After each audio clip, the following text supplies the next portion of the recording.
In a better world, the fact that so many famous men have been credibly accused lately of UAL misconduct would make it harder to stand by any one of them. In the Nietzschean world we inhabit, it's easier because more gets to hide in a crowd. Even though, unlike most of the men who've been swept up in scandal the past month, he's been accused of targeting a child. The very fact that abuse is prevalent ends up undermining the case for punishing it, even if the punishment is no harsher than denying high office to someone who faces multiple accusers. Congress apparently made its peace with that twisted logic long ago, given the toothlessness of the chamber's ethics committees. Now it's a straightforward matter of not making any special exceptions to exclude more.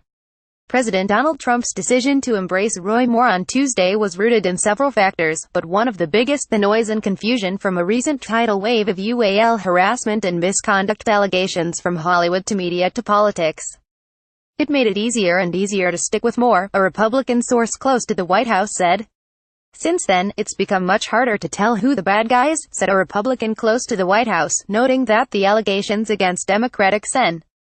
Al Franken, the renewed chatter about Bill Clinton, the explosive revelations about legacy newsman Charlie Rose, and the suspension of New York Times reporter Glenn Thrush were all developments the president was following closely. It hasn't become any harder to tell who the bad guy is. It's become considerably easier. It's become harder politically to get rid of your own bad guys, though, as bad guys from the other side have been exposed. The charges against Moore are more serious than what Franken's facing, but less serious than what Bill Clinton faces from Juanita Broaddrick. To boot, Moore, while both are still welcome in elite Democratic circles and while John Conyers defiantly crawls on, would be viewed as unilateral disarmament by right-wing populists.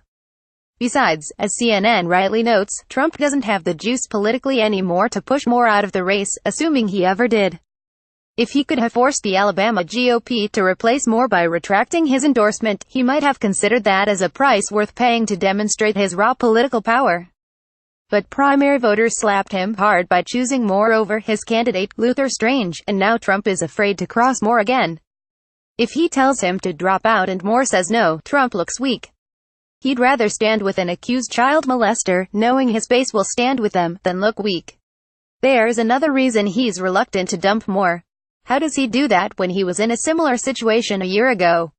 During animated conversations with senior Republicans and White House aides, the president said he doubted the stories presented by Moore's accusers and questioned why they were emerging now, just weeks before the election, according to 2 White House advisors and 2 other people familiar with the talks. He has also come to identify with the candidate. Trump has long viewed the tumultuous final month of the 2016 campaign as a critical moment in his political rise, when it became apparent who in the Republican Party was with him and who wasn't. As establishment Republicans withdrew their support for Moore in recent days, one senior White House official said, the president remembered that many of those same figures abandoned him, too. The alleged victims and local residents who remember Moore chasing teens are all lying, apparently. And even if they aren't, noted one Alabama pastor, who can blame Moore for liking him young? The lady that he's married to now, Ms. Kayla, is a younger woman, he said.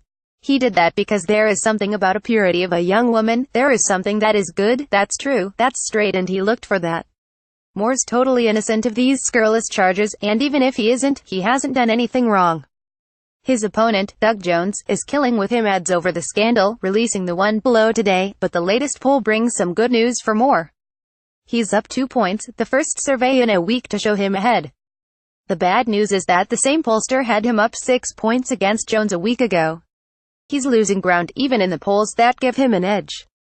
Maybe Trump will turn it around for him by campaigning in Alabama, although if he goes all in for Moore and Moore fumbles the seat away anyway, it'll be twice in the span of a few months that Trump bet big on the loyalty of deep red Alabama voters and lost. In lieu of an exit question, keep your eye on this news. Moore's communications director, John Rogers, has suddenly resigned with the election just 3 weeks away.